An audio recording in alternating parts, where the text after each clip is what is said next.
குலதெய்வங்களை பற்றிய ஆலயங்களினுடைய வரலாற்றை நாம் கண்டு கொண்டிருக்கிறோம். ஆனால் குலதெய்வம் அப்படின்னு சொல்லப்படக்கூடிய தெய்வம், எதுக்காக அந்த குலதெய்வ கோயிலுக்கு நாம போகணும், குலதெய்வத்தை வணங்குறதுனால நமக்கு என்ன சிறப்பு அப்படின்னு நாம பார்க்க வேண்டிய கட்டாயத்தில் இருக்கோம்.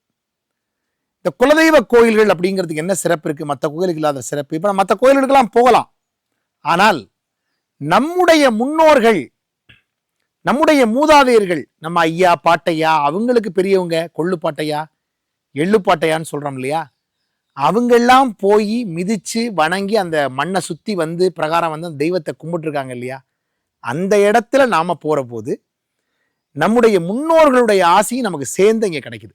மற்ற ஆலயங்கள்ல பூராத்துக்கு நம்ம முன்னோர்கள் போயிருப்பாங்களான்னா நம்ம சொல்ல முடியாது. ஆனா குலதெய்வ கோயிலுக்கு கண்டிப்பா போயிருப்பாங்க. அதனால குலதெய்வ கோயிலுக்கு போய் வணங்கினா முன்னோர்கள் ஆசி கிடைக்கும், நம்ம வாழ்க்கை சுபிட்சமா இருக்கும், மகிழ்ச்சியான வாழ்க்கை நமக்கு அமையும். அந்த விதத்துல முன்னோர்கள் ஆசியோட நம்ம வாழ்க்கையை நகர்த்துறதுக்கு நம்ம குலதெய்வத்தோட அருளும் சேர்ந்து நமக்கு துணை செய்யுங்கிறதுனாலதான் குலதெய்வ கோயிலுக்கு கண்டிப்பா போகணும்னு சொல்லுவாங்க. அந்த குலதெய்வங்களினுடைய வரலாற்றை நாம் இனிதாக காண இருக்கிறோம். வாங்க பார்க்கலாம்.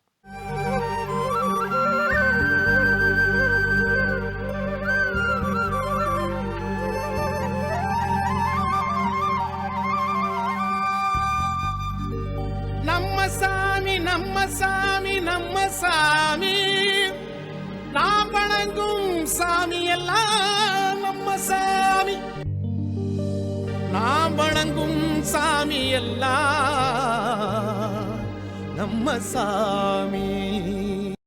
இன்று நாம் பெரிய கருப்பண்ண சுவாமி மற்றும் அங்காள பரமேஸ்வரி ஆலயத்தின் சிறப்புகளை பற்றி தெரிந்து கொள்ள போகிறோம்.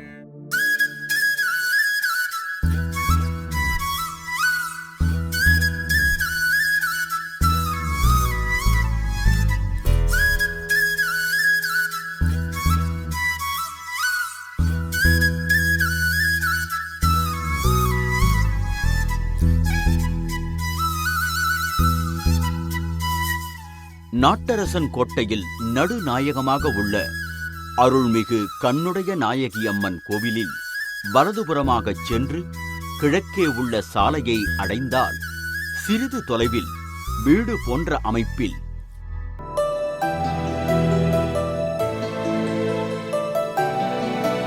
ஊரணி கரையில் கிழக்கு பார்த்து அமைந்துள்ளது பெரிய கருப்பண்ணசாமி கோவில்.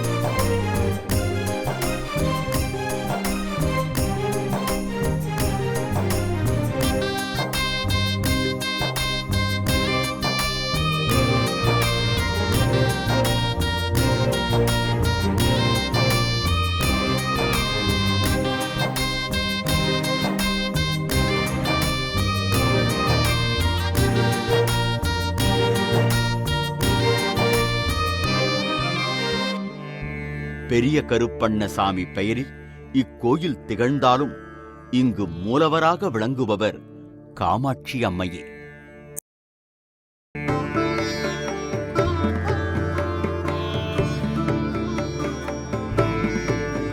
பெரிய கருப்பண்ணசாமி கோவில் கிழக்கு பார்த்து சன்னதி, கருவறையும் மகா மண்டபமும் பரிவார தேவதைகளின் சன்னதிகளும் முழுமையான கல் திருப்பணிகளும் செய்யப்பட்டவை.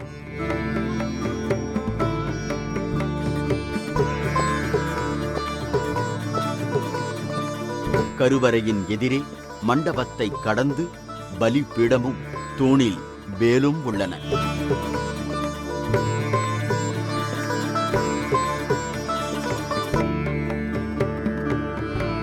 மண்டபத்தில் நிற்கும் நம்முடைய இடதுபுறத்தில் நுழைவாயிலை ஒட்டி முதலில் வீரபத்திரர் சன்னதி உள்ளது.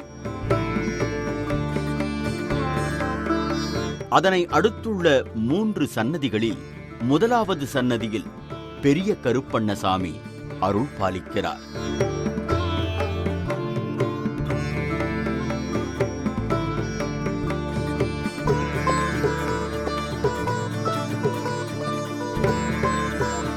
காமாட்சி அம்மைக்கும் கருப்பண்ண சாமிக்கும் இடையில் அரசன் அப்பன் சன்னதி உள்ளது. கருப்பண்ண சாமியை அடுத்துள்ள இரு சன்னதிகளில் முத்து கருப்பாயி அம்மன்,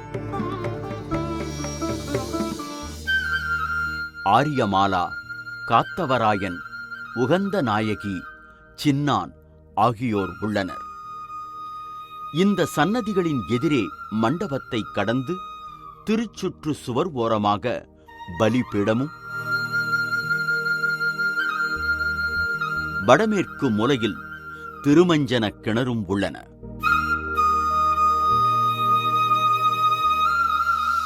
கண்டனூர் இலுப்பைக்குடி நகர கோயிலைச் சேர்ந்தவர்கள் காரைக்குடி, தேவக்கோட்டை, நாட்டரசன் கோட்டை, புதுவயல் நகரத்தார்கள்.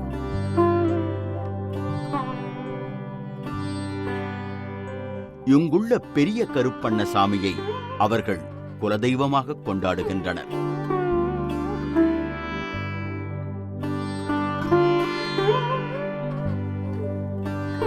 மாசி மாதத்தில் மகா சிவராத்திரியின் போது இங்கு 3 நாட்கள் திருவிழா நடைபெறுகிறது.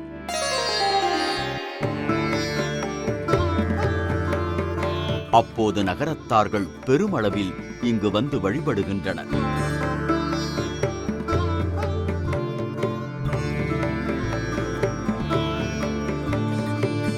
நகரத்தார் வீடுகளில் குழந்தை பிறந்தால் இங்கு வந்து முடி இறக்குவது, தொட்டில் கட்டுவது வழக்கம்.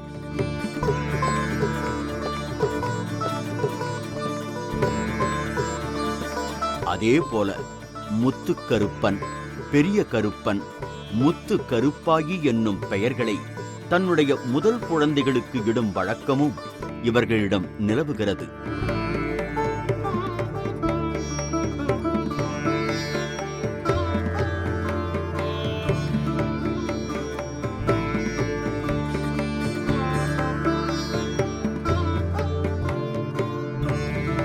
தினமும் காலை 8:30 முதல் 10 மணி வரையிலும், மாலை 5:30 மணி முதல் 7:30 மணி வரையிலும் கோயில் திறந்திருக்கும். இருகால பூஜைகள் நடைபெற்று வருகிறது. உங்களுடைய குலதெய்வ கோயிலும் இடம்பெற கீழ்கண்ட வாட்ஸ்அப் எண்ணிற்கு தகவல் தெரிவிக்கவும். மீண்டும் ஒரு நிகழ்ச்சியில் உங்களை வந்து சந்திக்கிறேன். நன்றி, வணக்கம்.